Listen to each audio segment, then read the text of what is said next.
My name is Peter Allen. I'm at Mississippi State University, and I'm a Fulbrighter. So my research here at Mississippi State involves the environment and fish, and so I look at how environmental influences affect the physiology of fish, and then I apply that to applications such as aquaculture, conservation, and it can be everything from commercial production to fish processing to just these crazy and unique and amazing fishes that we have in Mississippi, which is one of the reasons that we have such an amazing aquatic biodiversity here.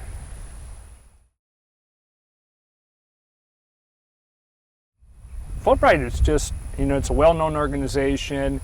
In my own research, I knew that it would open up some avenues that I'd be able to collaborate with some people around the globe, both to learn from them and then that I can actually use what I know and help benefit them as well. So it's a back and forth collaboration that is not just about what I get, it's also about what I give. And so being here at Mississippi State, I was already involved in the giving and both the kind of give and take from working with producers, working on research questions. For me, Fulbright was really nice because I could both combine my love of teaching, so I teach fish physiology, I teach aquaculture, and I could also combine my love of research, then really kind of be saturated, and that's a pun I guess for water things, but with a new environment, new ideas, new perspectives, and there's so much to going abroad that you just see things in a different light that you couldn't see necessarily where you're at, but then you take that and you bring that back. And so that's been the beauty of it, having those collaborations back and forth that continue to this day.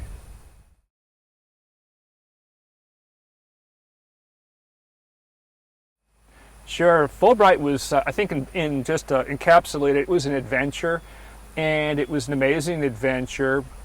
So I went to the country of Chile, and I was in the northern part of Chile in an area called La Serena and Coquimbo. It was a university and a government research that were both together at the university, Universidad Católica del Norte, or Northern Catholic University in Coquimbo, La Serena. And of all things, here I am, an aquatic person, and part of my sponsor down there was the Center for Advanced Studies in Arid Zones.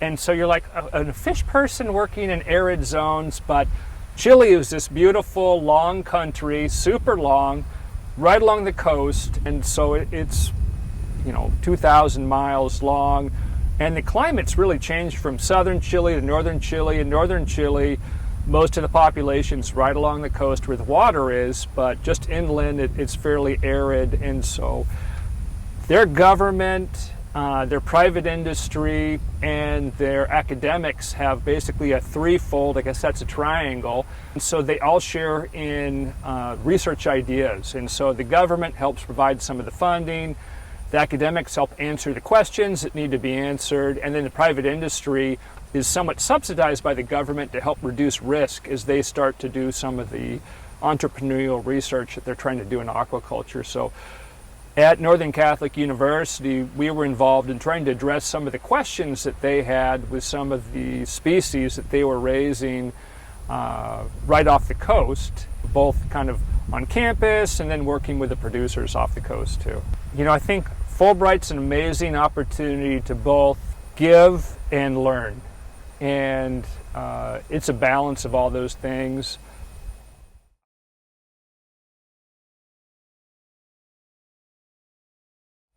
I would just encourage anybody that's on the fence, don't miss it. It's really, you can't encapsulate it in a sentence, and the things you learn and experience, both for me personally, but as my family too. So 2 daughters at the time, both around the age of 12, 14, kind of pre-high school, teenage, and my wife. And it wasn't just an adventure for me, it was for them too.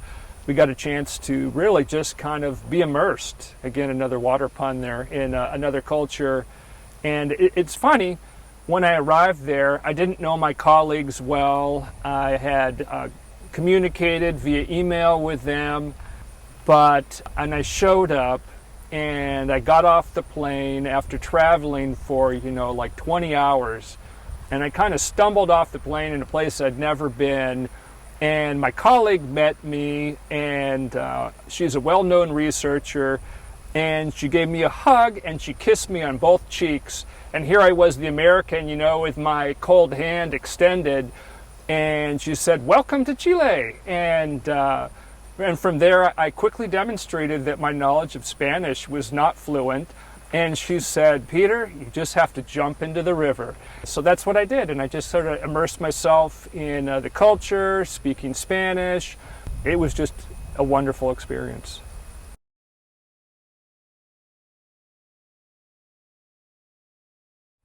Yeah, I think that's a great question. When I looked into Fulbright, the reason I looked into it was I had talked to some other people on campus who had done Fulbright. I knew some people at other places around the U.S. who had been involved in Fulbright. And Fulbright already had an amazing reputation amongst, the public, academia, for doing good things, and just being, a warm hand of America reaching out to folks. And so I interacted with folks here, and they just kind of gave me some hints about, hey, you might look into this and that. We had a meeting, kind of like we had already, and we had some former Fulbright folks just come and say, hey, this is what I did, this is what I studied.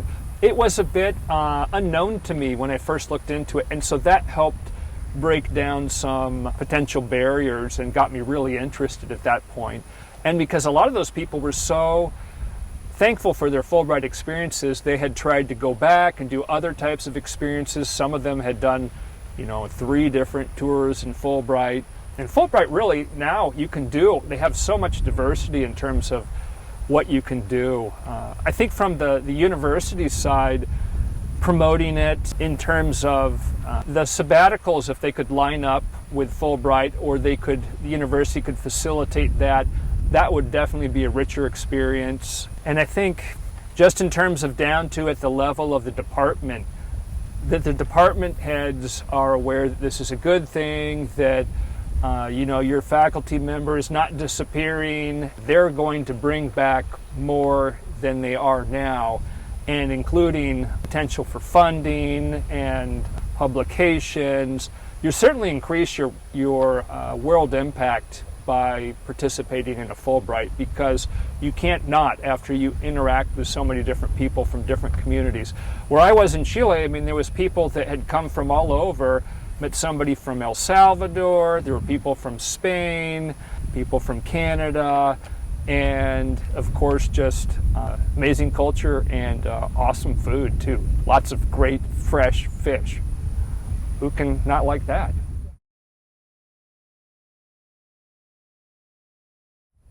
And there's no doubt that Fulbright impacts the global footprint of MSU, not just from the community you're at, but also in terms of Washington, D.C., knowing, they keep close track on who's come from where and going to these things. You become into a network of academics in Fulbright that you can contact elsewhere. You get a chance to facilitate others' experiences. And really, I think just being aware of other cultures, other research approaches, challenges and strengths of different regions is essential for having a global perspective and seeing things through, to use the phrase, in other people's shoes. So you can understand them, how they think, and you'll take some of that back, but they'll also take some of how you think there as well. It's disarming because you will overcome some of their preconceptions of what an American is and vice versa.